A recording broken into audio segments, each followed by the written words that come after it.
And now I would like to welcome back to WeMAR, Mayor Weise from Avondale.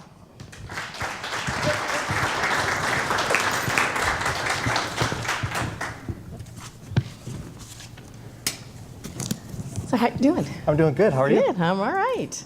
Things are going well in Avondale. They are. Thanks He's for having my me mayor. back. Thanks for having me back. Yeah. So we're going to start out with, just like last time, some really big, broad questions to start out. So 2 years ago, you had a really vibrant vision for what Avondale was going to be like. And I'd like to know what's the progress on that vision for you, and what do you see as Avondale being in 5 to 10 years from now? Okay. You know, 2 years ago, Avondale was still in the midst of the recession. We had made some progress when it came to development on home building, on commercial and retail, and since then the market has really turned around, not only for Avondale, but as you all know, the West Valley as a whole. Things are going really well. The vision is getting there. My dad was a salesman all of his life, and my dad always said, you can always be happy but never be satisfied. And as a salesman, if you're satisfied, you have a tendency to be stagnant. So I'm happy with the progress we made. I'm not satisfied with where we're at now. But the vision is happening. We've poured a lot of money into infrastructure over the last 2 years, whether it's our streetlight project, whether it's streets, water infrastructure, millions of dollars into our parks. And that has been a good benefit. I'm always a big believer, if you invest in the city when times are good, you won't have to worry about that when times are bad. So the vision is going along, and we have a really strong council. So I'm happy with it right now. Great. So right now, Avondale City Plan is split into North Avondale and South Avondale by virtue of the I-10 mostly. In North Avondale, Friendship Park has had quite a lot of work done, and it's beautiful.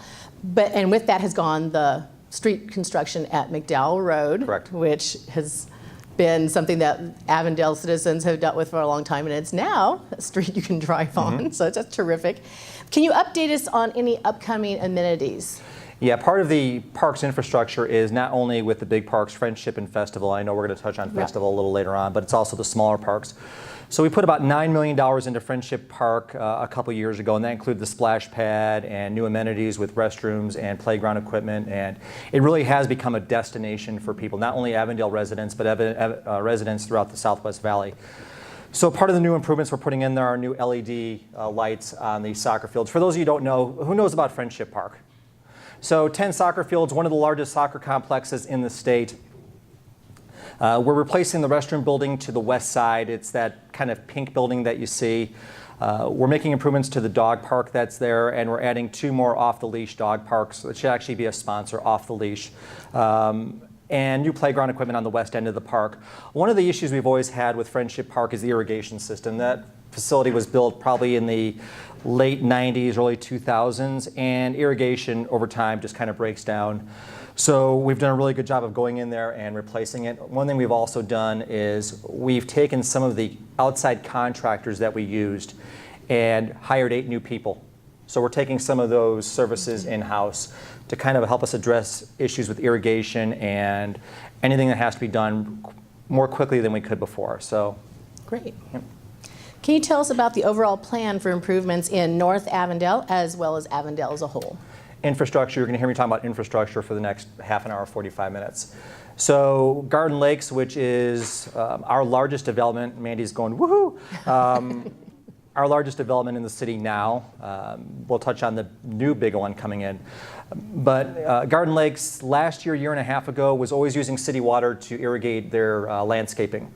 Millions of gallons of water a year. And Garden Lakes came up with a very innovative plan to use the lake water to water their irrigation, to water their landscaping, save the city millions of gallons of water a year. Garden Lakes Parkway, which is a challenge in itself when it comes to speeding and the schools and kids trying to cross. We've done a restriping job on Garden Lakes Parkway. We put in some dedicated bike paths. One side of Garden Lakes Parkway has sidewalks, one side does not. So you have a tendency for people to walk in the street as opposed to walking on the other side of the sidewalk. So we're trying to mitigate that. We've had some issues there. In the northern part of the city, we just did a historic, and I see Councilwoman Pat Dennis back there. Hi, Pat. On Monday, we approved a historic water deal with the City of Phoenix. When I tell you it's historic, it's not a word that I throw around lightly. It's historic. And we have extra capacity to store water in the city of Avondale, and we store water above ground and underground. We had about 5,000 acre-feet of water capacity that we could store. We signed an agreement with City of Phoenix to bring that water to Avondale, and we will store it for them. And then in the northern part of the city, we are going to put a pipeline in from Indian School Road down to our facility by Garden Lakes off 107th Avenue. And it's a multi-million-dollar project, and that will connect with the City of Phoenix water line that is coming in. So I think what you'll see in the northern part of the city is I think you'll see better water pressures, which is a big deal. I think you'll see a higher level of water in the northern part of the city. Will people in Avondale have to deal with construction on that pipeline for 18 months? They will. But I think the end result is going to be much better. Great. So if you are unfamiliar with the way Avondale water system works, we had Lacey James, who is water department for Avondale here about a year ago. The video of that is Cap to Tap, and it's on the WeMARGAD.org website. So www.wemargad.org, WeMARGAD.org, under videos, you'll see Cap to Tap. And the last hour of that 3-hour event was the City of Avondale telling us about how they store water, treat water, and get it into your tap. So if you're unfamiliar with that system, then go ahead and watch that video and you'll know what the mayor's talking about. So one thing why it's significant is that Avondale uses primarily groundwater for its water supply. We never used a lot of surface water. And this facility allows us to use surface water, which anytime you can diversify your water portfolio, it helps the city in the near term, but it also helps it in the long term. And I will tell you that Avondale has one of the strongest water portfolios, not only in the Phoenix metro area, but in the state. Yes. And that's important. I also want to acknowledge Councilman Tina Conde, who just walked in. Hey, Tina. Now I'm under more pressure because I have 2 council members here and I can't make things up. So, Darn that double check. darn, I hate that. Great. So in South Avondale, we have Festival Fields, which it looks like you're planning to put in a pump track and skate park. Can you tell us more about that project and what the timeline is? Yeah. Festival Fields is a huge park for us. It serves the southern part of the city, and it needed improvements. It gets used a lot. One of the downsides of having a popular park is that those fields are never down, so you can never do maintenance on them. You can never replenish the grass. You can never do maintenance on those facilities. And a year and a half ago, we basically got a new city council. And as they were campaigning and going throughout the city, one of the issues that they had concerns with were parks. And sometimes it takes outside eyes to really see, what we need to work on. And they really pushed park improvements, and one of those was Festival Fields. Festival Fields takes the pressure off of Friendship Park. It really does, because now you have 2 options for people to go and utilize those facilities. So we're going to spend, and Pat, correct me if I'm wrong, $13 to $15 million over the next couple of years for Festival Fields. We're going to add 25 acres to that park. And I have my list here because there's a lot going on. Group picnic pavilion, new playground equipment, a new splash park. So if you like the splash park at Friendship Park, the splash pad at Festival is going to be along the same line. Skate and bicycle park area. A lot of times you'll see a city build a skate area or a bike area and never combine them. We're doing both, and that's important for our residents. An irrigation lake. So as the water comes off the splash pad, it'll go into the lake area. The splash pad is going to use potable water for right now, potable water. And the residents, when we went to the residents, council had an idea of what they wanted Friendship Park to look like when we redid it. And we went out and did a survey of residents. And it was different than what we wanted. Some of the things were the same, but they really said, these are the things we want. And council and staff worked as hard as they could to make sure that their ideas were incorporated into the new facility. Sand volleyball courts, off-the-leash dog park, 2 lighted youth sports, again, taking the pressure off of Friendship Park. So that's huge for us. New restrooms and parking lot and landscaping. Oh, great. Yeah. So that's good. So that pump track, if you're not familiar with what a pump track is, that is all the rage right now with the kids. It looks like a ton of fun. I would never try it, probably break a hip. But go online and look it up. It looks like a lot of fun. So I'm sure you're going to have a lot of kids who are thrilled about that. Yeah, we just did outreach to the community on the design of that, and that was on Tuesday night. We had a lot of people come out and kind of give us their ideas. We had kids drawing what they wanted to see. So it really is community involvement in that project. That's great. So Mountain View, Deaconcini, and Campbell Parks will be getting improvements. Can you tell us about those? Yeah, the truth is that a lot of people from outside areas use our bigger parks, Friendship and Festival. It's the smaller parks, our neighborhood parks, that the community uses. And council identified over the last year just issues that had to be done, and it was improvements that had to be made. In the past, we always dealt with money being an issue. Where do you spend your money? Do you spend it on parks? Do you spend it on roads? Do you spend it on water? Do you spend it on everything and kind of divide up the pie? We've been very fortunate over the last 2 or 3 years that revenues came in higher in the City of Avondale than what we expected. And we have a very strong parks team and parks director. And they identified the smaller parks to kind of make those improvements. So I'll kind of go down the list with you. Mountain View Park, completed by September 29th. Lighted multi-purpose fields for youth sports, practice activities, basketball court, resurfacing, new goals, backboards and lighting, security lighting, improved ADA accessibility, which is a huge thing. You've got to have the ability for every child to be able to play in our parks, and that accessibility makes a big difference. Parking improvements, new picnic ramadas, new park benches, new landscaping, new irrigation. Deaconcini, completed by mid-October. New security lighting, basketball court, resurfacing, new goals, backboards, lighting improvements, benches, and improved ADA access. Again, making sure all of our kids can play there. Great. Fred Campbell by mid-October, security lighting, basketball, kind of the same things you heard a little bit with the other parks. And then Desi Loren, planned landscape and irrigation system improvements by spring of 2019. Because you can see that we have really tackled parks over the last year. And again, it has been a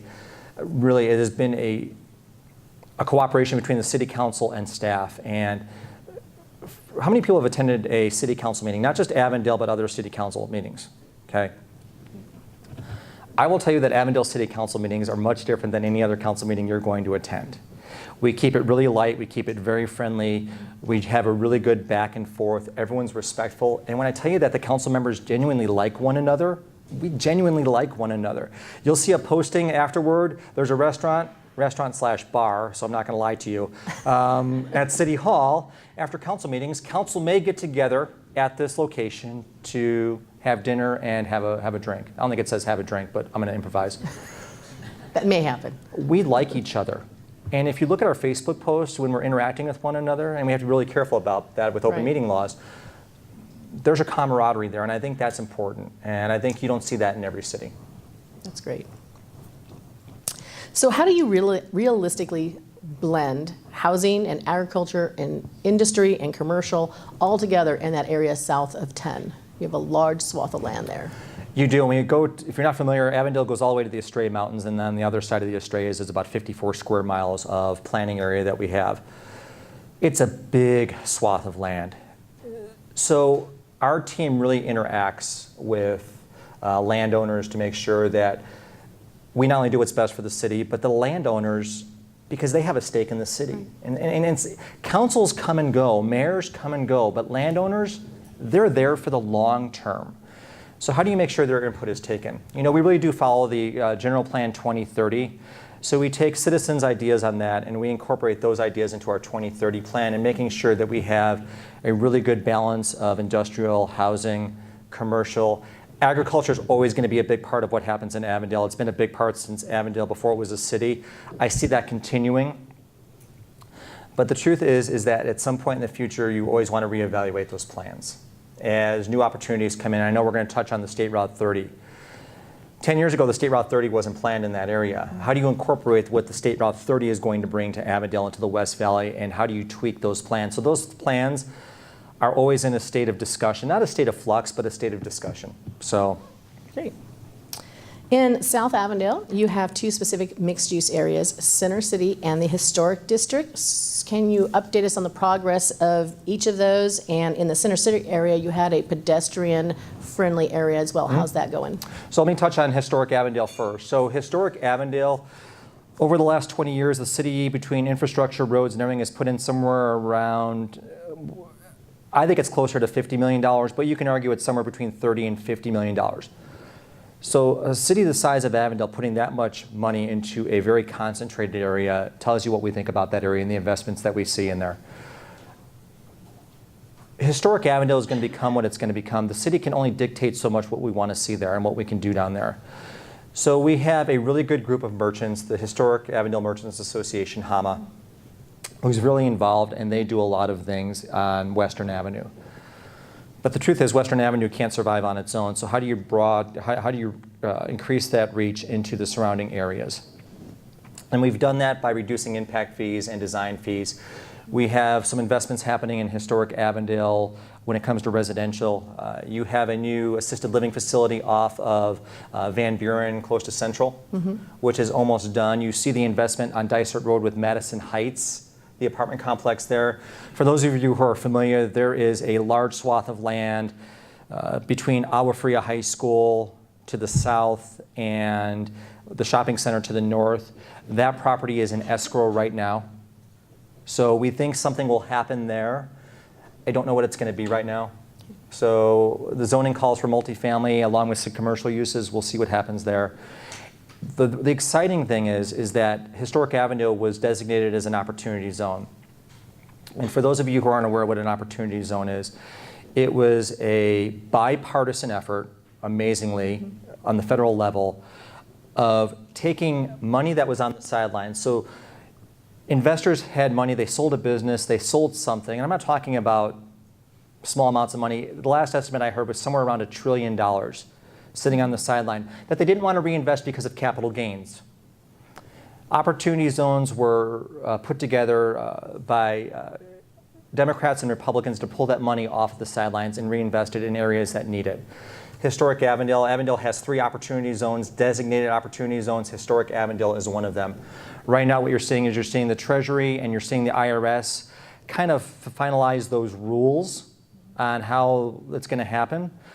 But I think after the first of the year you'll see that happen, and we're talking about investments lasting anywhere from 5, 10, and 15 years. So if you keep that investment for 15 years, you will pay no capital gains on that investment.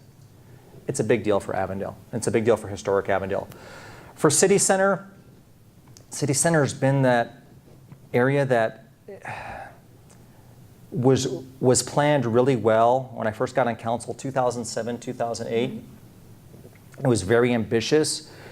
And City Center is 402 acres, so about the size of downtown Tempe for a big planning area.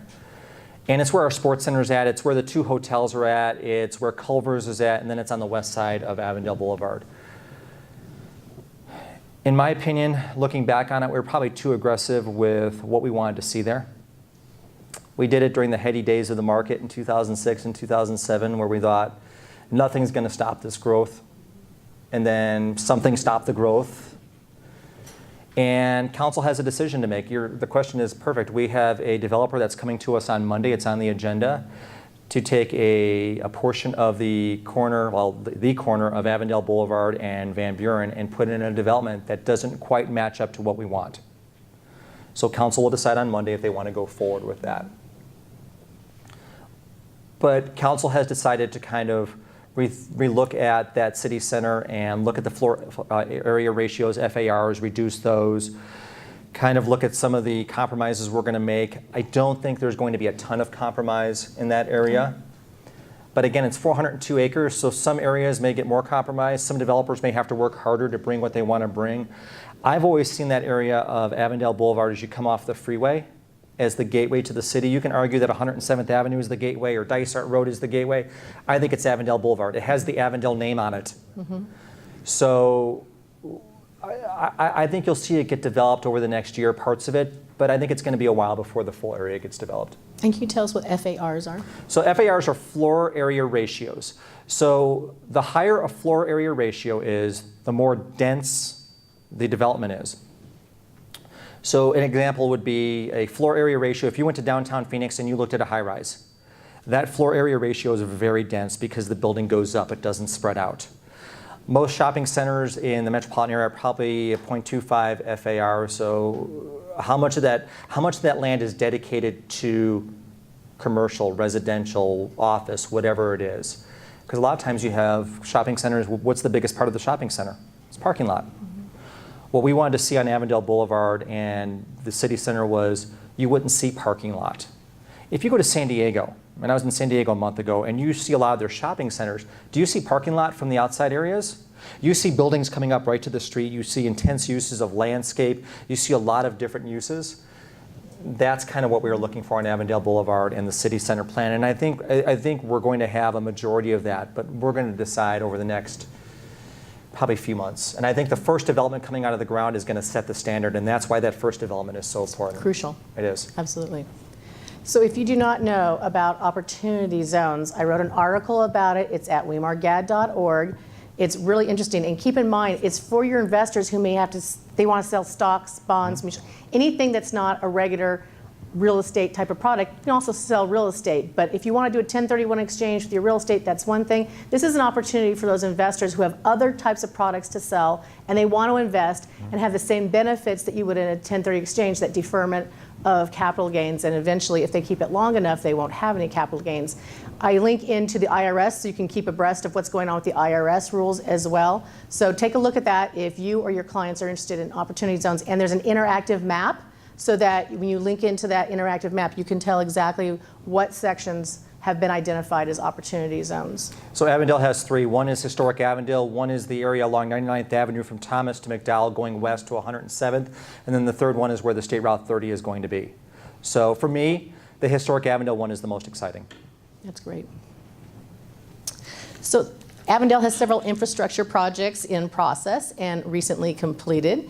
Can you tell us about the three projects you have that have the most impact on the city, and how is that street lighting project going in? For those of you who don't know, that's a really big project, changing over all those lights. Maybe you could tell us a little more about that. Yeah, the the streetlight project was about 8,000 lighting fixtures throughout the city. We're at about 7,800 of those done, being converted from sodium to LEDs. When the project is all done and after we've taken all the cost, over the next 20 years, the city will save about $3 million. So it's a big deal for us. It made sense. There was some money up front on it, but it really does make sense to do that. Along that, we replaced some poles that were rotting, had been rusted out. There was a discussion a couple weeks ago at council as we go into historic Avondale, because there were streetlights that were replaced in historic Avondale. But you have to understand, when historic Avondale was built, it was the first part of the city. It was in the 40s and the 50s, and a lot of those areas were there before then. The infrastructure in historic Avondale is not always up to date with the rest of the city. So the LED project has helped lighting and security in some of the areas of historic Avondale, but the truth is we have to put more lights in historic Avondale, and those LED projects are going to happen. We're looking at improving water projects in the southern part of the city. That's an important one for us. We discussed that probably 3 weeks ago, a month ago with council. Some of the things that you find in historic Avondale and the older parts of Avondale is that there really are no records what's under the ground. Okay? So it's not the cost of the infrastructure that is the big deal. It's, oh, we're going to dig a trench and we hit a gas line. That was never mentioned. And the gas line could be not being used. There's electrical here. There's just a lot going on. So the infrastructure projects happening in historic Avondale, and council's shown a real appetite for making sure that Avondale develops equally and make sure that our residents have a sense of pride. So there's not, and I know we're talking about North and South Avondale. Let me tell you, I hate North and South Avondale. I hate the term. There is no North and South Avondale. It's Avondale, right? I grew up in a town in Chicago called Oak Lawn. I always compare Oak Lawn to Avondale because they're very similar. But there was no South Avondale or East or South Oak Lawn or East Oak Lawn or North Oak Lawn. I don't live in South Avondale, and I live south of I-10. I live in Avondale. So how do we make sure that there's equity spread out through the entire city? Okay? So you touched on that lighting project a little bit and how big it was. And that was sort of an amazing coalition of you working with other cities as well for that. So talk a little bit about that. So there's a lot of cooperative purchasing that happens on a municipal level and on a county level when you have to buy things. We want to go out and buy a fire truck. Well, for us to go out and do a bid for a fire truck with all the specifications, when Phoenix has already done the legwork, when Goodyear has already done the legwork, so the state allows cooperative purchasing agreements, and we glom onto those. The LED project was again, for us to go out and do all the hard lifting on that, it had already been done by the City of Phoenix. So we used City of Phoenix's RFP. We kind of tweaked some things in there and what we wanted to see, but we used their purchasing power to get that lighting done. And it saved the city a lot of money. You know, one thing is I want to touch on for infrastructure too is I just got done being the chairman of the MAG Transportation Policy Committee. And one of the projects that was approved was a new off-ramp at Fairway Drive in Avondale. So if you're on I-10 and you're heading east and you're coming from Goodyear and you look at the big warehouses that are on Avondale Boulevard and where Legacy Charter School is at, there's going to be a new on-ramp, off-ramp at that road. And that's a big deal for us. Those warehouses there, it'll take traffic off of Van Buren. It'll give easier access. And one of the things that council did a couple months ago was look at rezoning the parcel of land. So if I'm on Fairway Drive and I'm driving toward I-10, the eastern side of that development was zoned for high-density multifamily. When you look about a freeway off-ramp and on-ramp and all the traffic that's going to happen, does it make sense to have apartments there where you have kids going back and forth to school, where you have people trying to get on and off there? So council was very proactive, and they looked at changing the zoning and bringing in manufacturing and office park. And I can't go into too much detail, but it looks like we're going to have a development coming in pretty quickly, and somewhere about 350 new jobs in the city. Great. So for a city that has 3.7% unemployment rate, 350 new jobs is a big deal. So we will keep you updated on that. Great. And I know ADOT at one point had thought that they would start construction on that Fairway Drive off-ramp in July. That hasn't started Right. yet. Have they given you any updates on what their timing is? For Yeah, that? we're looking at the end of 2018 to have that done. The city's doing some infrastructure there right now, some work. So when the ramp comes in, we don't have to tear up the ramp to do it. We're anticipating 2020 is when that off-ramp will be done. And you're going to laugh at this, I'm a big proponent of small business. My mom and dad owned a small business in Phoenix. My sister still owns it. And we have a small business in Avondale called 8-Bit Ale Works. Who's been to 8-Bit? Liz, thank you very much. Thank you, Councilman Dennis. I saw the hand go up. So 8-Bit was a husband and wife. He was a home brewer. And when I tell you he is a genius when it comes to brewing beer, he is a genius when it comes to brewing beer. And they started this Ale Works company, and I think I might have talked about it at the last time we were here. Since then, he's doubled the size of his space. He now has 5,000 square feet. He is distributing beer throughout the entire region. He's bottling his own beer. He's canning his own beer. He had a friend that was doing the same thing, but with mead. So mead, the honey wine, okay? You can make mead different ways. And they are opening up their first meadery, Avondale's first meadery. And I have to say mead and not meadery, M-E-A-T, because I'd be excited with a meadery also, but their first meadery right next door. So Avondale's doing things that other cities don't think about doing, but we're going to have a very unique and eclectic area right off that off-ramp. And that off-ramp's going to help them. And that 8-Bit Brewery is right there in that little industrial park there. So that means he's pretty much going to take up that entire block I of hope buildings. so. Yeah. Well, I always feel bad because, so they do a thing on Wednesdays called, and this sounds like an advertisement for them, but they do a thing on Wednesdays called Geeks Who Drink. And it's a trivia game. And it's great. And it's not like any other trivia game you played. They have music and they have video and they have all these other things. And they fill the place up. And this place only holds like 100 people. They have food trucks because they don't serve any food. So if you want to eat food there, bring your own food in. But they have games. So my wife and I go there and we play gin rummy. And we have a couple beers. And I always feel bad because I'll post on Facebook that I'm there. And my wife's like, maybe you shouldn't post as much that you're there. Okay, I won't. But there's a lot of happening. So if you get a chance, just go check it out. And Wednesdays is a lot of fun. And go support a small business. Great. What is your vision for Avondale in regards to economic job building development in the next 5 years, and how do you plan to accomplish that? So when I talked to you 2 years ago, we were really trying to, we had that incentive plan, the Accelerate Now, $2 million. And that has been incredibly successful. If you look at the developments that have come in, Main Event, Copper Springs Hospital, Copper State Rubber, some other developments that have come in. it was to jumpstart development. And this year, we're probably going to do about 350 new residential builds. Like I told you 2 years ago, that I think our sweet spot is somewhere between 500 and 750. And I think we've gotten past the days in 2005 and 2006 when we were issuing 2,300 building permits a year. It's not what works for us any longer. But I think having that mix of residential and different types of residential, I think council wants to see not only 1,300 square foot single family homes that all look the same. There's a market for that. But the truth is, for Avondale to be unique and for us to develop where we want to develop, we've got to have a really good mix. So you see an appetite for townhomes right now. There is a development that wants to go in at the corner of Indian School and Dysart Road that is single family rental units. And you've seen them in other parts of the city. You see them at Greenway Road and Litchfield Road. You see them at 107th Avenue in Camelback.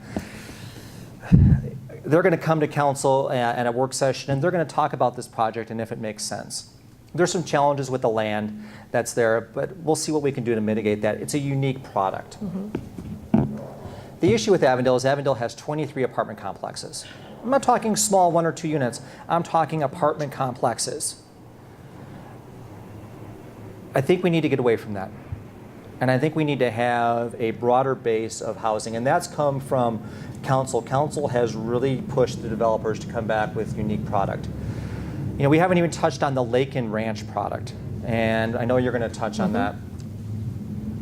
I think we want to see more condos. So my vision would be over the next 5 years, more condos, more townhomes, bigger estate homes, somewhere between 4,000 and 6,000 square feet homes on half-acre lots. Is there a market for it? I think there is. Okay, it just depends on where those products are at. Do those products work on Avondale Boulevard next to the freeway? Absolutely not. Do they work looking over the lakes in the southern end of the city where the mountains are at? They absolutely do. So how do we get that done? Commercial, I always kid Georgia Lord from Goodyear when they have all those developments going up on the 303. You keep on employing all those people and we'll keep on feeding them. Okay? Because to be honest with you, I'd rather have people coming into Avondale shopping and eating and doing all the things that they're going to do. If you look at what's happened on the McDowell Road corridor, especially where main events at, especially where vintage properties are at. And I will tell you that we're going to have a very large announcement over the next month on another product coming in on McDowell Road that will surprise a lot of you. Well, maybe not Mandy, but it'll surprise a lot of you. I love the restaurant blend that we have in the city. We have a lot of mom and pop. Right. We have some chains. We have a lot of restaurant talent in the West Valley. The problem is the restaurant talent in the West Valley leaves the West Valley to go to the East Valley. Okay? You look at Sam Fox with all of his concepts. Sam Fox swore that he would never ever build another restaurant in the West Valley. You have got to be kidding me. You have got to be kidding me. With 2 million people going to be in the West Valley over the next 10 or 15 years, you're not going to build any product in the West Valley that supports them? I think it's short-sighted. So I'm working with mayors to do a restaurant program where you take chefs who are really talented. And I think you all know that I work at the Wigwam. We have a lot of talented chefs at the Wigwam. And if you've eaten at Litchfield's or Red's, you've seen what they can do. There's chefs like that throughout the entire West Valley. How do we develop that talent? How do we develop a restaurant incubator like DeSoto Market is in downtown Phoenix? And if you've never been to DeSoto Market, go online and see what it's all about. But it's basically an incubator for restaurants. How do we do that in the West Valley? It doesn't necessarily have to be in Avondale, but how do you do that in the West Valley? So that would be a vision that I would have over the next 5 years. I think you've seen the tax changes that have come down from the Supreme Court on online taxes. I think that's going to spur some more logistics centers in the West Valley. You see what Goodyear is doing along the 303. I think in Avondale we'd like to see more of that. I don't want to be, and nothing against Tolleson and what Mayor Tovar is doing there, but I think you have to have a really good blend of those large buildings and residential and commercial. So I'd like to see us get a couple more of those type of logistics facilities in there. And then council has shown an appetite to expand the auto mall. We have one of the largest auto malls in the state. So if you're on the north side of 107th Avenue along the freeway, I think I'd like to see the auto mall double in size. Because you're looking at domestic automakers that are doing a lot right now, and they're having great years. But the truth is, the key is... Oh, wave your hands. Sorry about that. Oh, there you go. Turn on the lights. You see international automakers that are coming, or they're going to be coming in. You're going to see Chinese manufacturers who are coming in, and they're going to want dealerships. However you feel about the Chinese and their cars and what they do to the American market, the truth is they're coming in. So expand the auto mall to take those into account. Electric manufacturers are coming in. Tesla's not coming into Avondale. Okay, but there are other manufacturers who are going to come in that we don't even know about. There's other technologies that are coming in. How do we make sure that Avondale's ready for that? So over the next 5 years, I'd like to see some progression on that. And then I'd like to see us get some data centers in Avondale. And data centers themselves do not employ a lot of people. They're huge buildings that have all the servers. The key to data centers, and if you look at what Mesa's doing with 1 million square feet of new data centers, when you look at Phoenix, what Phoenix is doing along the 202 when that gets done, it's not the data centers that employ, it's the co-location. So medical facilities, you have real estate facilities, you have mortgage companies, you look at what Amazon just did at the old room store on Litchfield Road in Goodyear. Those employ about 100 people, and the average salary is between $80,000 to $100,000. It brings daytime traffic for restaurants and shopping. It brings services when it comes to dry cleaners, when it comes to getting your hair done, when it comes to all these other things. So I think somewhere along Avondale Boulevard and McDowell Road, I'd like to see some data centers, but council's going to have to get more information on that. Great. Okay, we are going to take a 10-minute break. Okay, we had a couple of questions from the audience, so we're going to start off with those so you get your answers. The first one was, how much was the upfront, ongoing, and finance cost to the LED lighting project versus the projected $3 million savings? Don't remember. Was that honest? The cost up front was pretty significant. And can I ask who asked that question? Can I get your information after, and I'll have that information sent to you via email? Yeah. So this is what I have. Honestly, I just don't remember what the cost is up front. And I don't know, Pat or Tina, do you remember how much it was up front? The cost on the streetlight project up front. Yeah.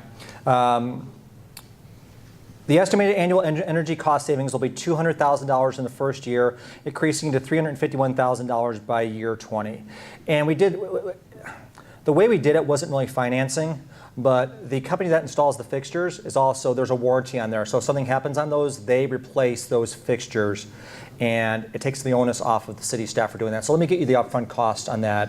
And I'll have, when I get done, I'll email city staff and have them send it to you. And if anybody else wants the information, would you mind passing it on? Okay. Great, thank you. City parking on-street residential parking is tight, and many cars are parked on the wrong side facing oncoming traffic.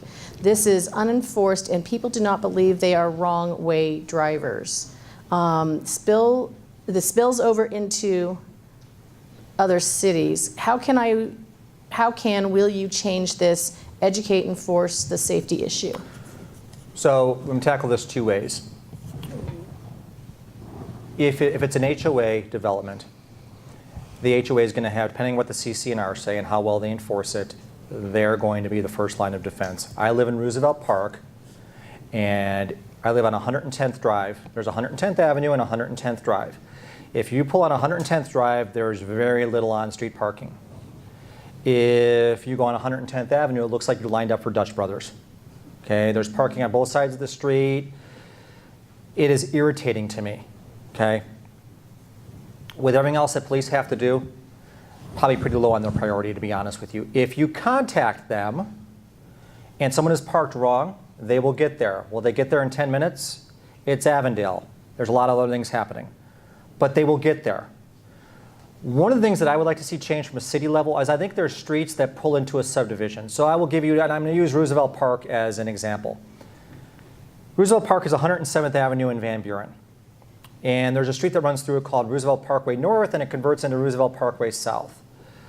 If you pull into a feeder street off of Roosevelt Parkway, there are people who will park. So there's a median in the way, and then people will park right on the curb. I can squeeze by in my Genesis, but a fire truck, there's no way. A UPS truck, no way. I would like to see the city stop that. I think the city can do more with on-street parking. the issue is that you've seen the dynamic of homes change and who's living in the home. So it used to be a mom and a dad and 2 or 3 kids. Now it's mom and dad, it's grandma, it's an uncle. There's no way you're going to be able to enforce all that. So get with me after, whoever wrote it, get with me after. Give me the specific area that you're talking about. I'll get with my police chief. And if they're parked the wrong way, let's see what we can do. Okay? Yes. Pat, was that you who wrote that? No. Okay. No, but let me add to that. We have, City of Avondale has been wet. I'm a local resident in town road. And if you see those kind of issues, especially if they're in the wrong direction, just go online, do a report, take a picture, and it goes directly to whatever department that you're making a report on. It makes it very simple, very easy, and the response of our city is wonderful. So it's another avenue to address those issues. So it's called the My Avondale app. And if you download it, it's not just parking. If you see anything, take a picture of it, and you're basically anonymous. Just report it. Okay, Okay. great. So let's move on to the next sort of larger project that's going on, and that's the Lakin Ranch project, which now, I don't remember if you guys have officially approved the CFD or not. We did. Yeah, okay. So it has a CFD attached to it, which to my knowledge is the first CFD in Avondale. So tell us how that conversation went and how you ended up deciding as a city council that a CFD was the only mechanism to make that work. And then go into the Lake and Ranch project. Is it what we still think of from the old plan? Has there been changes? What are your thoughts on that? So I've been on council since 2006. I'll make sure I have this on. 2006. And the Lake and Ranch project in some iteration and form has been on our books since then. And it's gone through multiple developers. The family it was dead for a while. And I can remember one of the first meetings I had as mayor, when Marie stepped down, I think I had gotten sworn in, and like that Thursday I had a meeting at one of the Hilton hotels in Avondale, and it was with the developer, my city manager, and the Lakin family. And I can remember having breakfast, and one of the Lakin sons, or son-in-law, is yelling at me in the lobby of the Hilton hotels. "You screwed us, you screwed us." I don't even know who you are. And he's talking about the history of Avondale and how we went back on our deals and everything else. And I'm like, well, okay, let's just be really honest here. It was a two-way street of changing plans and doing things. And I said, we can either focus on what happened in the past or we can move forward. Your decision. And they decided to move forward. And it was Sunbelt Holdings, who was the developer at the time. And they just couldn't make the numbers work with the density. For those of you who aren't familiar with Lakin, it's about 1,300 acres. It was zoned for right around, at the time, maybe 2,500, 2,600 homes. Big green belts. Some of the encumbrances on the property were, there's huge electric towers that run through the property. There's a water line that runs from the 91st Avenue treatment plant in Phoenix out to Palo Verde, and that water line provides water for cooling for Palo Verde. So pretty important. You can't build on top of it. There was a canal, the Durango Channel, that runs through it. So it was a challenge on how you develop it and how you make the city happy and how you make the owners happy. So a new developer was put into place maybe a year and a half, 2 years ago. And it's the same developer that developed Eastmark out in Mesa. Are you guys familiar with Eastmark? Eastmark is a huge master plan community. It's much bigger than what Lakin is, but it's beautiful. So the easiest way to get a vision of what they want to build was they took council members and staff out to Eastmark and they gave us a tour. And for the most part, we were really impressed. Community pool, huge park, clubhouse, very different style of homes. When I think of the trendsetters in the West Valley, I look at Verrado. And as beautiful as Estrella is, when you go through Verrado, sometimes you can't tell that you're in the Phoenix metro area. All the homes are different. They're really unique. There's different elevations, just different styles. And I think that's what captured council's attention at Eastmark. And while Lake and Ranch is not going to have the exact same types of homes because it's different for the market, I think the commitment that they made to Avondale was significant. The commitment that we made as a council to them was significant. So we increased the density on the homes. We talked about 4,000 to 6,000 square foot homes on bigger lots. It will have a portion of that development having that, which is unique to Avondale. What's unique about Laken is that as the southern part of the city, we have a whole series of lakes. Did you guys realize that there's a series of lakes in southern Avondale? The series of lakes is larger than Tempe Town Lake, twice as wide, twice as long. And we see what's happening in Tempe. Now I get it, there's 60,000 college students in Tempe, and that helps a lot of the development.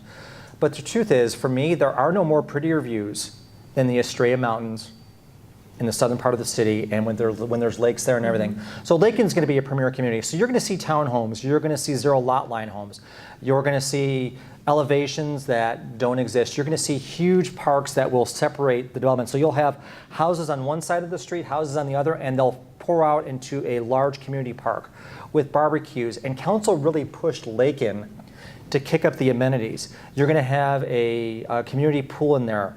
You're going to have horse paths and trails and everything else that go through that community. They're going to break ground by the end of the year. So Laken is a game changer for the city of Avondale.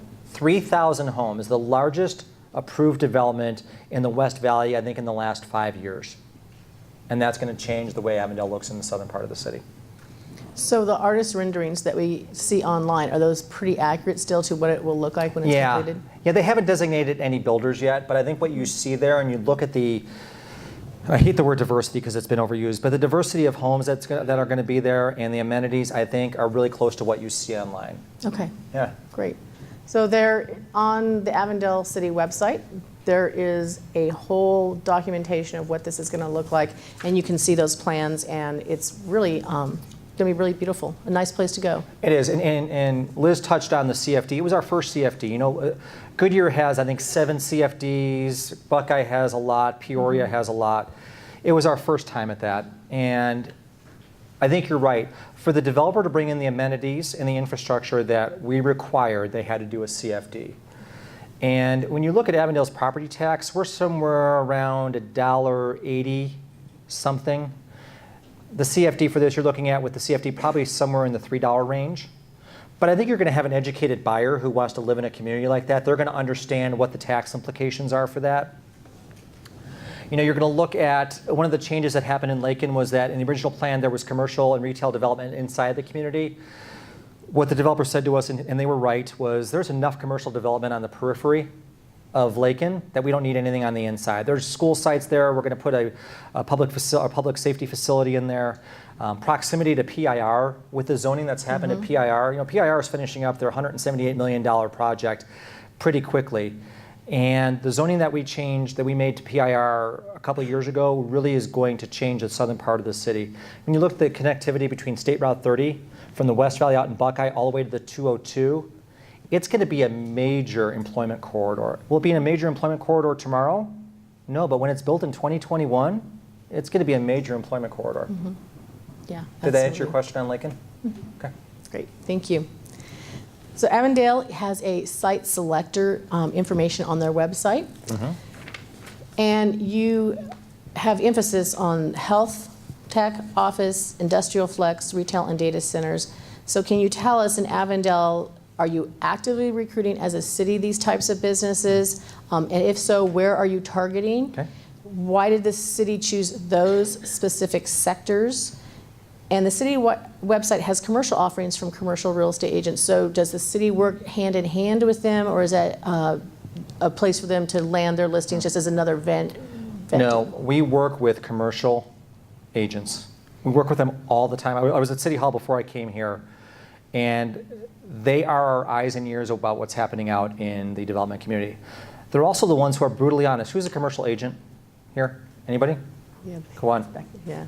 They are brutally honest with us when we're doing something right and when we're doing something wrong. Yes. So they'll tell us what the market's looking for. They'll tell us when owners of property are being difficult to work with, and they might bypass that property and move on to something else. It's like you as residential agents. Are you brutally honest with the homeowners? Yeah. With your buyers? Yeah. So we work hand in hand with them. We work hand in hand with the site selectors, especially in today's market where you're seeing occupancy levels drop to record lows. In the retail, industrial, especially in the larger size industrial buildings, there's not a lot. Above 500,000 square feet, there's not a lot out there. So we work with the site selectors. In fact, on data centers, you have to work with the site selector because they're going out there and they're bringing those investment dollars in. They want to know that there's clean power. So are we near a substation? How is the water supply in the city? Because we're using that water to chill our servers. We want to make sure that the site selectors really tell us, hey, this site works better than this site, and we work with them all the time. How do we choose the industries that we go after? Sometimes it's just what other cities do. Let's use the health tech corridor along McDowell Road. 2 major hospitals. You've got Abrazo West Valley and you have Banner. Okay? It makes sense to put a health tech corridor in between those 2 facilities. And cancer treatment centers, let's not forget them. So when you look at our health tech corridor, I always said you can't have a health tech corridor without any kind of health buildings in there, right? So you've seen over the last few years, you've seen investment. The IMS building at the corner of 107th Avenue and McDowell, 107th Avenue and I-10 has been there for a long time. What we announced at State of the City was ACOS Telemedicine is moving their headquarters from North Phoenix to Avondale. They're building 2 75,000 square foot buildings. Telemedicine is the next wave when it comes to medical care. And as healthcare costs, as reimbursement goes down, doctors and specialists don't have the ability to see you face to face. They especially don't have the ability to see you face to face when you have a minor issue. So telemedicine is going to be the wave of the future. But ACOS couldn't fill up both those buildings. So what they've done is they've gone out and they've brought in doctors and surgery centers and types of services that don't exist in the West Valley right now. They don't exist in Peoria, they don't exist in Surprise, they don't exist anywhere in the West Valley. They will exist in Avondale, and they're breaking ground in the next 30 days. At the health tech corridor with Copper Springs Hospital, that just got bought by a major company. And we'll see what changes happen there. And then just west of Copper Springs is a 25,000 square foot, 2-story facility going in. So our health tech corridor is going to get filled up pretty quickly. And we'll see if we want to expand it. We'll see what council's appetite is for that. A lot of times when it comes to industrial, the industrial game has changed. Industrial used to be heavy water uses, a lot of land, a lot of road infrastructure. You don't see that in Phoenix. You just don't. Even when you look at Amazon that employs, 1,500 to 2,000 people per facility, the traffic in and out isn't that bad because those people are there for 8 hours a day. You don't have a lot. You have some truck traffic that's coming in and out, but it's usually accessible by a freeway. So industrial to us is light manufacturing. That's what I would classify. Avondale will never have the kind of capacity for industry that Goodyear has along the 303. We don't have the foreign trade zones there. Do we have the ability to put foreign trade zones in? Absolutely we do. But again, I don't want to be a Goodyear and I don't want to be a Tolleson, and nothing wrong with what they've done with their cities. By any measure, both those cities have been incredibly successful. I want Avondale to be what Avondale is going to be. And council is going to guide that vision. It's going to set that vision. It's going to direct staff. It's going to engage our residents. But the truth is, it's going to be the market that dictates what we get. And how do we work with that? So those kind of things are what dictates kind of what happens.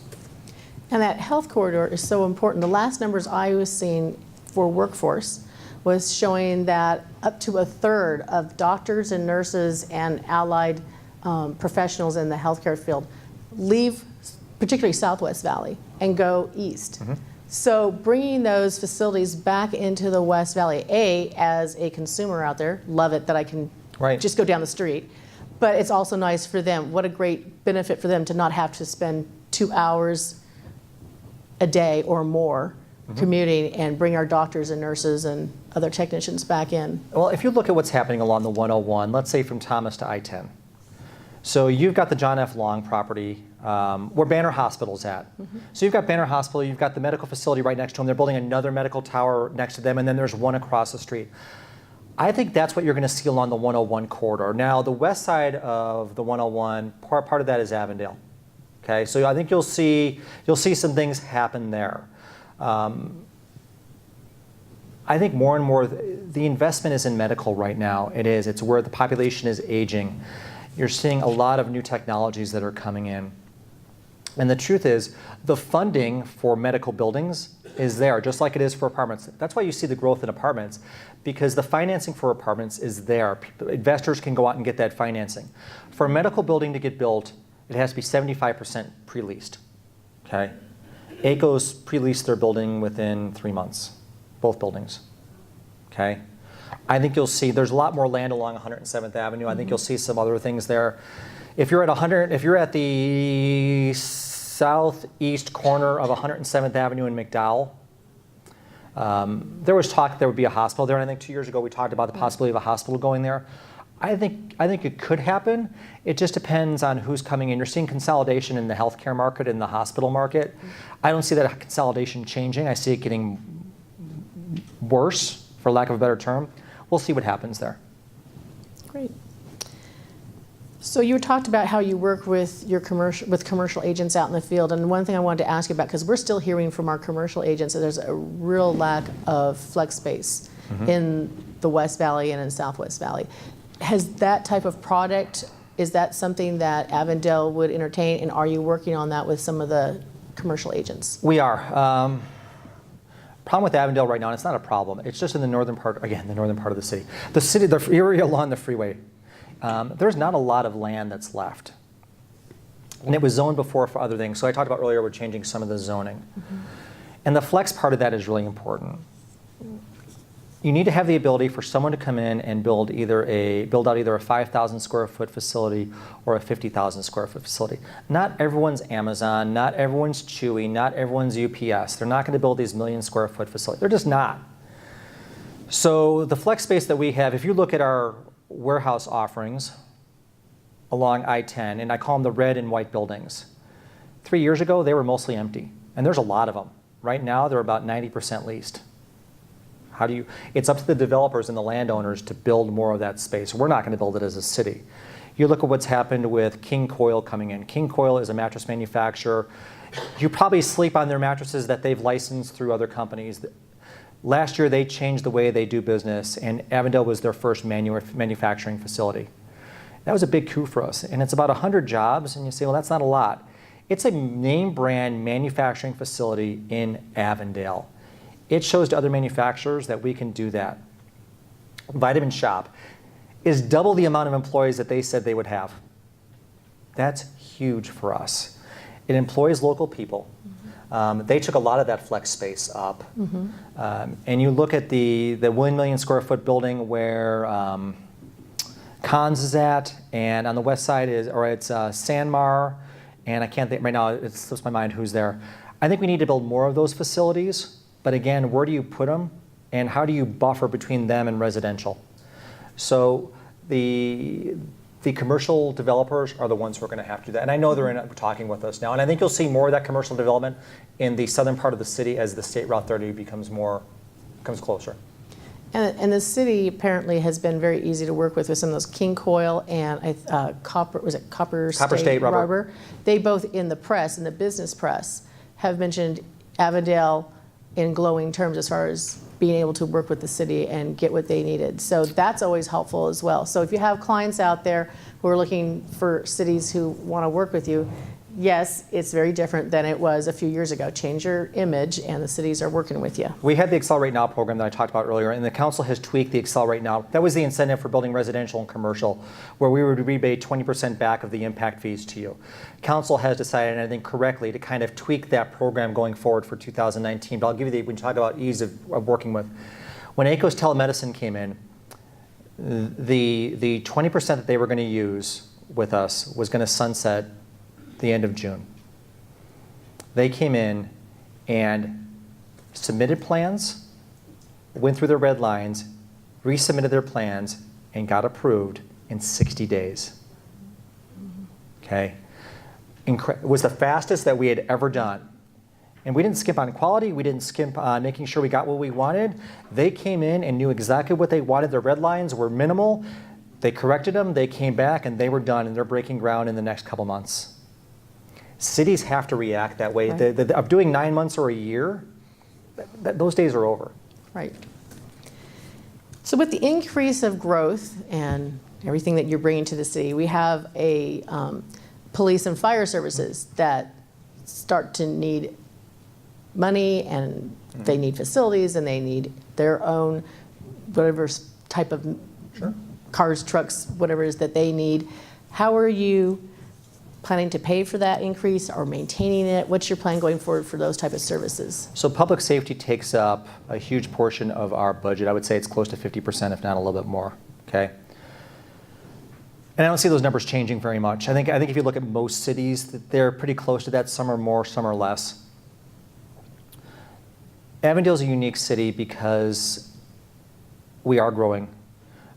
We have made changes over the last few years to make sure that our firefighters and police officers are compensated. There was nothing more frustrating for me as a mayor or for council members that we would have a council meeting, we would welcome 7 new police officers. Yay, 7 new police officers. And then we would find out that we lost 12 to other departments. Okay, that sucks.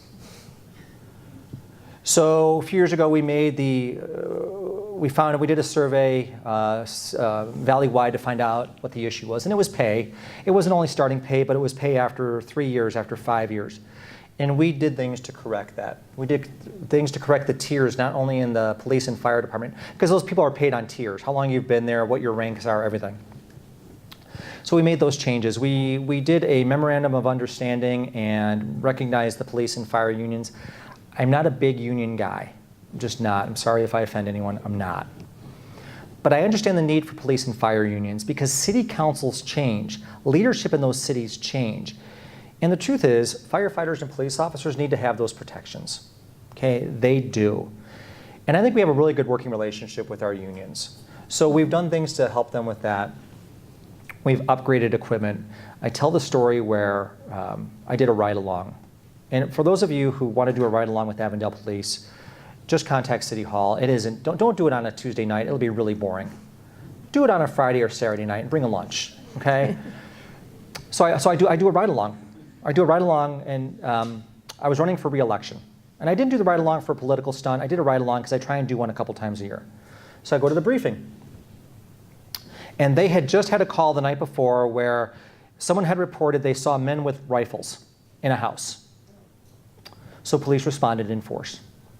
And when they got there, it was family members. They had rifles, but it wasn't like they were holding people up or doing anything. It was just, they had the rifles there. How someone saw in the window, they still have no idea because the road was far back from the house.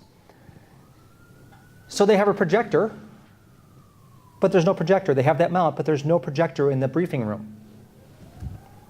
They have a whiteboard, but the markers are all dry. So the sergeant in charge is trying to go through what went wrong the night before and what went right. Because you always debrief. What can you do better, right?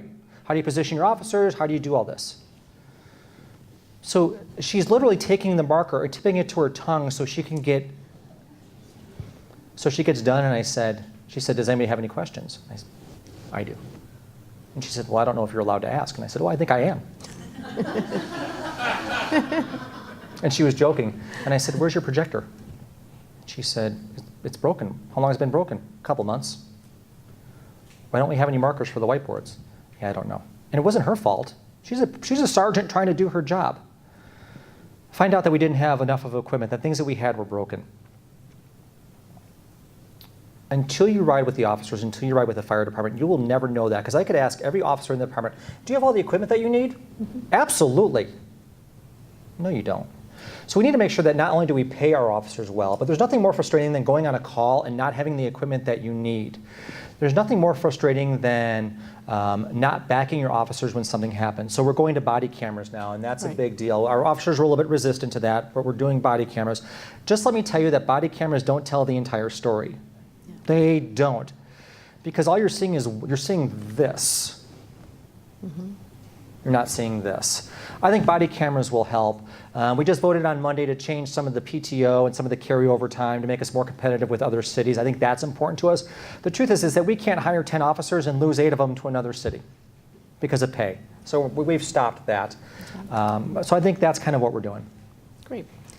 So let's touch on transportation real quick here. And your roadways are, the in-city roadways are important, but also, as you mentioned, you have Highway 30, and that map is on wemargad.org. If you don't know where that place is going to go, there's a map that links into ADOT, and you can see where that map is.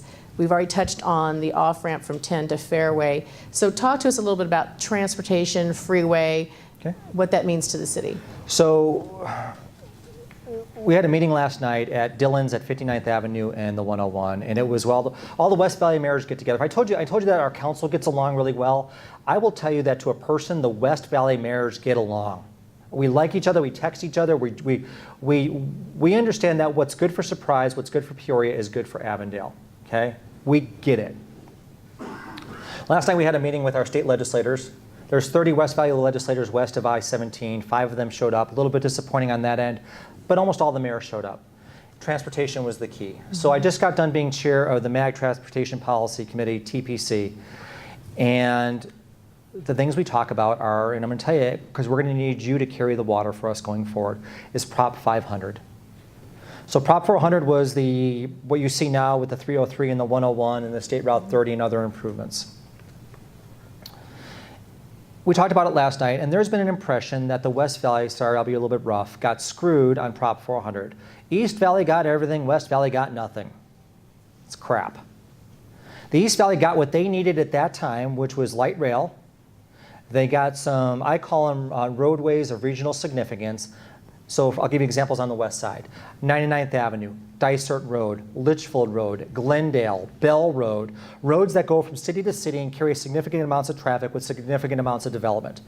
In the East Valley, their roads got improved. So if you go to Chandler or Gilbert and you drive down their roads, there's 3 lanes in each direction with turn lanes, with medians, with everything else. And then you go to 99th Avenue and you drive from Avondale up to Peoria. You tell me what you see. Okay? But at the time, that's not what the West Valley needed. We needed freeways. And you look at what's happened along the 101, and you look at what's happened on the 303, you look at what happened with State Route 30 moving forward. Right. That's what we needed at the time. Going forward, we're going to work with our legislators on making sure that we have the authority to go out for a tax somewhere around 2021, 2022.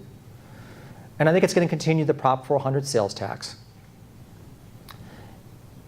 And I think it's going to focus on transit, and I think it's going to focus on regional roads of significance. By transit, I think it's going to be bus. I don't think it's going to be light rail. I don't see light rail working in the West Valley. I just don't. You need to have a dense population, and we don't have that.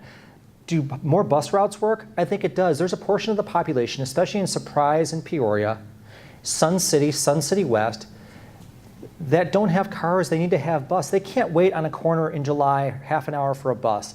Those lines need to be more frequent. How do we work with the City of Phoenix and MAG on that?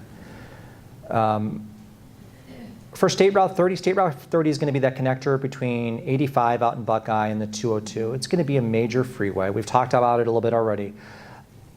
But it's going to benefit Goodyear and Buckeye and Avondale and Phoenix, but it's also going to benefit Surprise. As people from Surprise go to the 303 and they have to go work out in Chandler, which is a horrible drive every day, they're going to take the State Route 30. So I think you'll see things on that.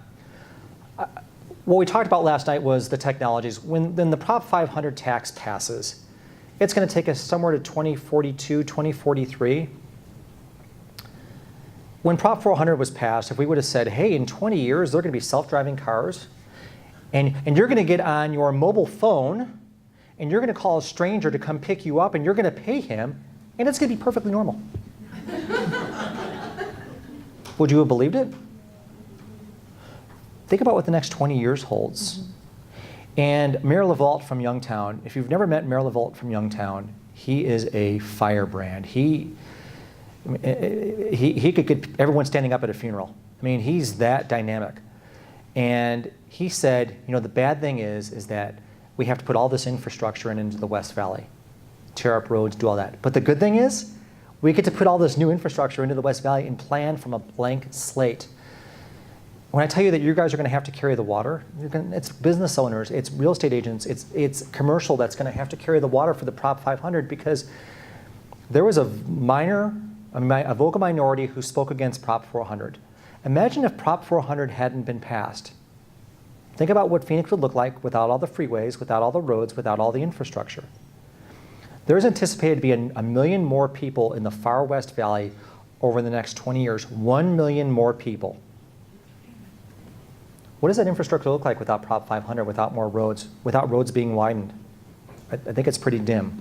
So what we talked last night was all the West Valley Chambers of Commerce are going to work with you, are going to be our voices on this.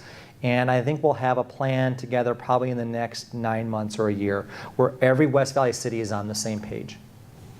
So touching on to that, the technology and some of the things. Right now, WeMAR just introduced their newest program down in Chandler. Primera is where they're serving. Where they're that pickup point for someone who needs to use the city bus but can't walk that distance or stay down. So they'll pick them up, take them down to whatever that public transportation is, or service some of the grocery stores, Walmart, some of the other stores, some of the car dealerships are using the WeMAR product to transport and do customer service back and forth to the services that they offer.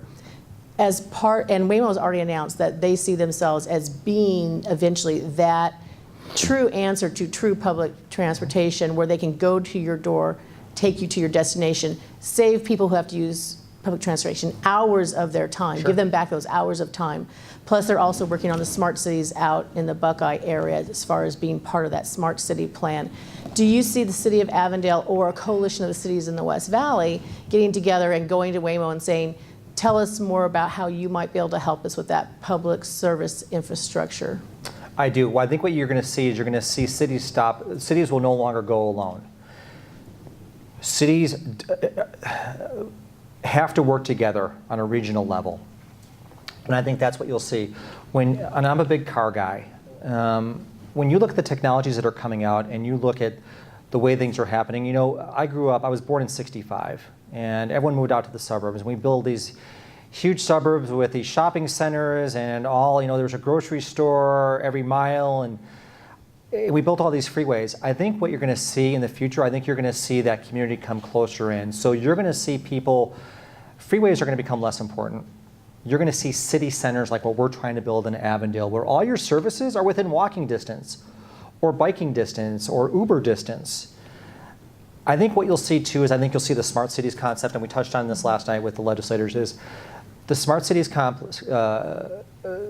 the way they work, I think, is important for all the cities to get on board. And it's just, smart cities is a way of planning your cities for the future with sensors, with the ability to kind of look at traffic, where your people are located at, and kind of gear transportation. Light rail is great, but light rail is incredibly inflexible. If population changes, you can't move that track. Bus routes, you can change them within a couple months. Smart cities, you can change. I think what you're going to see, and you'll see that Ford and GM and Toyota are pretty much the leaders in this, you're going to see people getting away from owning their own cars. Ride sharing, not just Uber and Lyft, and not just autonomous vehicles, but you're going to see people who 4 or 5 people own a car. You'll see, if you go to Seattle or New York or Chicago, you see Zipcar on the corner. I drive my car from my home in Avondale to the Wigwam 5 days a week. It's a 10-minute drive. And if I'm not on the street making sales calls to companies in the area, my car stays at Wigwam for 10 hours. And then I drive home. But I pay for that car every minute of every day. How much sense does that make? Imagine if I only needed that car when I needed it. I want to go to the store. So I think that's what you're going to see, the technologies of the future. And you've already seen Ford. When Ford makes the announcement of getting rid of their passenger cars and going to SUVs, it's not because that's just a market trend. It's because that's where the car sharing is going. No one's going to rent a 2-seat sport car for the weekend. They're going to rent a small SUV. And I think that's what you see. So I guess, yes, the West Valley cities are really cognizant of that. And it's hard to predict 20 years out when technology is changing every 3 years. But we're going to do the best we can. Great. Okay, we have time for one more quick question. So I wanted to give you a chance to tell us, first of all, go to the City of Avondale website. If you haven't been there in the last year, it's going to be completely redone, much easier to find things, and really a beautiful site on top of it. But for you as mayor, can you just let us know how you would like us as realtors to help our clients learn more about Avondale? Okay, so I'm going to be brutally honest with you. I think Avondale for a long time has had a perception. I think that perception has gotten better. Okay, you used to go on the Arizona Republic and you would see people comment on Avonfail. That irritates me. You've got to be kidding me. If I said to you, what city has a higher per capita income, Goodyear or Avondale, what would you answer? Avondale, Goodyear. It's pretty close, folks. Most people would say Goodyear, but Avondale and Goodyear within are a couple $1,000s of one another. Yeah. when I hear developers say to me, no, it's her. When I hear developers say to me, Avondale doesn't have the demographics to support this business, whatever that business is, I'll use Trader Joe's, because Trader Joe's is the big one that everyone wants. Yeah, we do. We absolutely do. But the perception of Avondale has always been, Avondale gets what it gets. It gets Jack in the Box. It gets Burger King. It gets 1,300 square foot homes. The crime rate in Avondale is so exorbitant, oh my gosh, you don't want to move there. I will tell you, maybe that was Avondale 20 years ago, but it's not Avondale now. I'm Avondale. Tina Conde and Pat Dennis are Avondale. We are a community. If I want you to sell Avondale, this is what I want you to teach people. A huge percentage of our population is under the age of 30. They're raising their families here. The quality of life is incredibly high. We have a great park system that is getting better every day. We supply water to 100% of our residents. Sorry. Okay.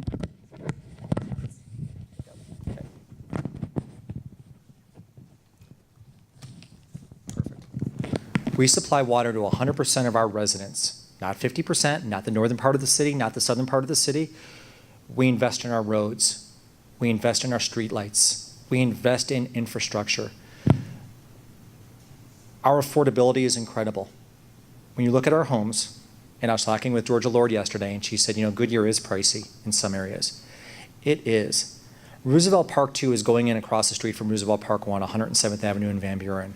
And that housing product is going to be unique. And Madame A is building homes in Avondale that they're not building anywhere else. You look at the lakes in the southern part of the city. You look at the views. You look at restaurants. You look at shopping. 99th Avenue in McDowell is top 5 in traffic in the state for shopping and everything else. So only 4 other intersections in the state are busier than our intersection at 99th Avenue. We're close to the Cardinal Stadium. We're close to hockey. We're close to baseball. We invest. We take our money. We ended the year with a $42 million general fund balance. Let me put that in perspective for you. Our budget last year was around $215 million. We wound up with $42 million at the end of the year. And that was on top of us putting 25% of our budget away for a rainy day fund. That's incredible for a city of our size. So when you go out and you have prospective clients who are looking at Goodyear or Litchfield, and they hear, oh, I've heard Avondale has a lot of crime. I hear Avondale is this. No, you have a young family. You're going to raise your kids in a community that has parks and amenities, has 6 school districts with highly performing schools, has all the amenities you're looking for. And not only can you raise your kids in this 1,300 square foot house, but the next time you go to move up to a 2,000 square foot home, you can move up as your kids get to be teenagers. And then as they get older and you need more room, you can move into a 4,000 square foot home. And then when your kids move out, thank God, you can move into a condo or a townhouse and enjoy those years of your life. That's what I want you to teach your clients. And I don't think a lot of people in this room do that, but I want to make sure that the Avondale of 20 years ago doesn't hinder the Avondale of today. Was that passionate enough? I have to ask, are all mayors like this when they talk to you guys? Okay, am I going to be in trouble when I leave here? Okay. Good. Anything else you want to say before you leave? Does anybody have any questions? All right. All right, thank you all. Thank you for coming. We really appreciate it. Thank you for coming.